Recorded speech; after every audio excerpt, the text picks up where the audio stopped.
Yes. Well, thank you very much. We are at the end of the 2 days, and it's been a real pleasure to have all of you here. As we've heard several times over the last couple of days, we're seeing increasing evidence that universities are saying that there are ways that they can improve success or address success and failure rates, and that those rates aren't static, that they can go up and they can go down. And there's some agency within the universities to improve that. And in fact, I think we're hearing more and more, instead of decrying who university students are, they're saying, these are our students, and what can we do to support them even better than they have been in the past? And I think we're also seeing evidence, certainly from Mark's conversation, that it may actually be beneficial to the institution if the students do better. It may result in lower costs because you're more efficient, more effective at serving the students and meeting your mission.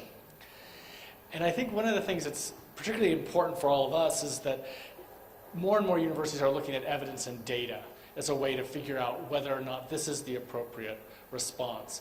And for those of you who stayed with Mark, one of the reasons why Kresge supports the Siyaphumelela work is that many vice chancellors who are committed to student success say they don't really know what is the most effective thing. What can I do for 1 rand that will most effectively get a student to succeed? And I think that the use of data, the use of examining and testing what might work is really something that we can all benefit from.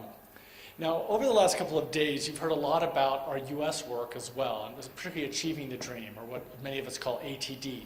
And over the last 6 years or so, about 75 South Africans have gone to Achieving the Dream. It started out with 3 people. I think Nataba Singh was one of the first to go. And last year, about 35 South Africans went to Achieving the Dream. That was 20 that were covered by the Kresge Foundation, and very gratifying to us, about 15 that were covered by their own institutional resources. And one of the things that we want as part of the Siyaphumelela work is to try to get as many people a chance to go to Achieving the Dream if they'd like to. And so what we typically do is ask each of our grantees to nominate 2 people or so, and then there may be opportunities for people from the department or other areas.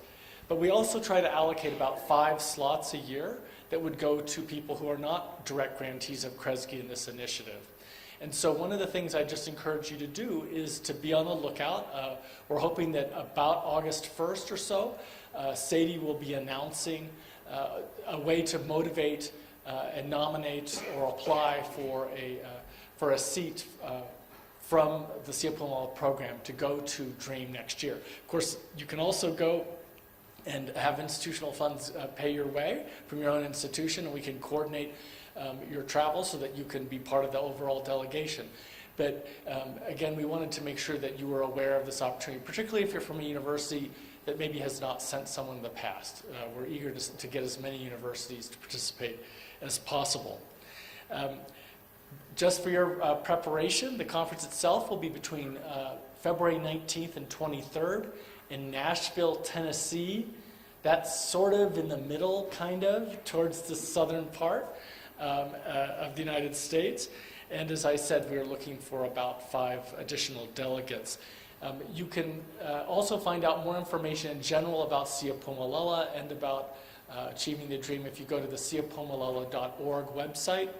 Also, we're always delighted to have you visit the Kresge website and to follow us on KresgeDU on Twitter. I'd like to thank everyone who is here and participating and has joined us for the last couple of days. Particularly, I want to thank Sadie and the entire team, Fatima, Ephraim, Jenny, and Alan. I'd like to thank our international visitors, Mark Milliron, Dr. Andre Freeman, Bernadine Fong. I'd also like to thank the Siyaphumelela data coach, Jan Lidden, the Kresge team, that's Caroline Alton-Smith, Rip Rapson, and Cynthia Kresge. I'd like to thank the department and for all of its support and its enthusiasm over all this work over the last several years. And finally, I'd like to thank all of the students. This is why we are here. We are eager to hear your voice. We're glad that we've been able to hear the voice of students, and we are hopeful that someday even more students will be graduating from university. We care deeply about the health of higher education here and in the United States, And we hope for someday when we won't have to have a conference, like we heard earlier, we won't have to talk about data analytics. We're hoping that someday we won't have to have conferences about student success because students will be well supported. Thank you.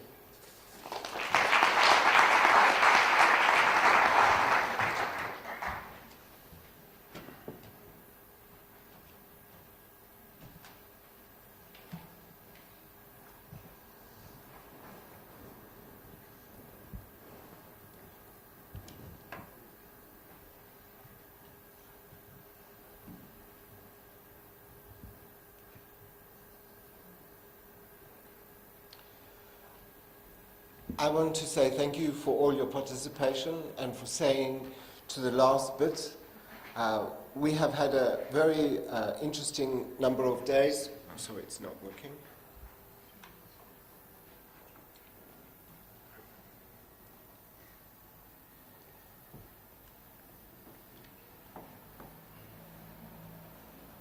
Yeah, it's done. It's okay.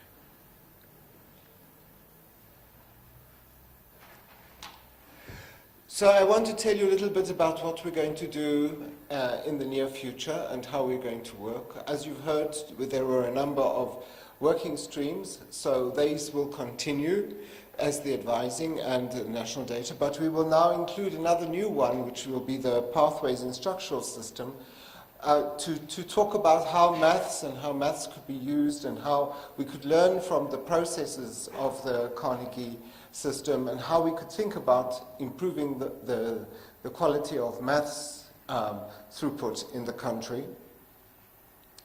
But we also want to take some of the things that we have displayed and shown you all and think about how we might be able to share all of this. For instance, the radar system, how might we think about helping the University of Nelson Mandela to share this.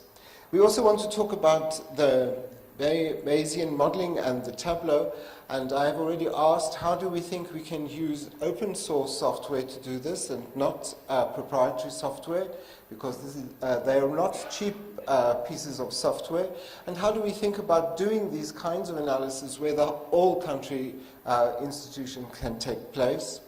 We also need to start paying more attention to the dictionary. This has already started in the work. But we also want to find out about your opinions about the conference. So you will receive in a little email a little link to a small little survey that we would like you to answer.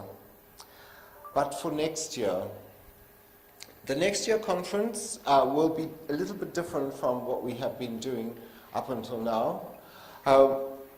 One of the things that I say is that we don't know exactly the dates, but it will be between the 18th and the 29th of June, depending on holidays, depending on what Professor Ahmed Bauer decides when he wants to have his meeting. And it will be in the same venue, at the same hotel, because everyone said how they enjoyed it here, so we're going to continue that.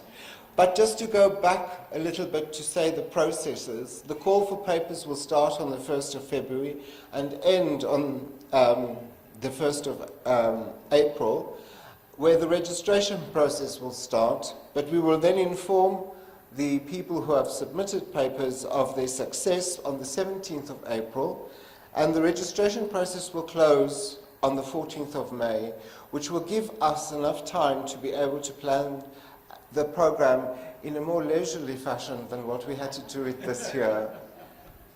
And Bill has said thank you to Sadie. I also want to say thank you to my colleagues.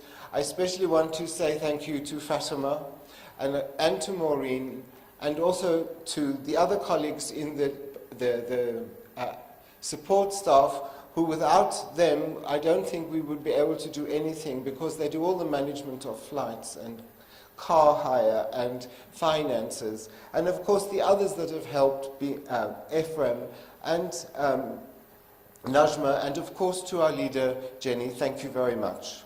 And I wish you well in your travels, and we hope to have lots of fruitful conversations in the future. Thank you.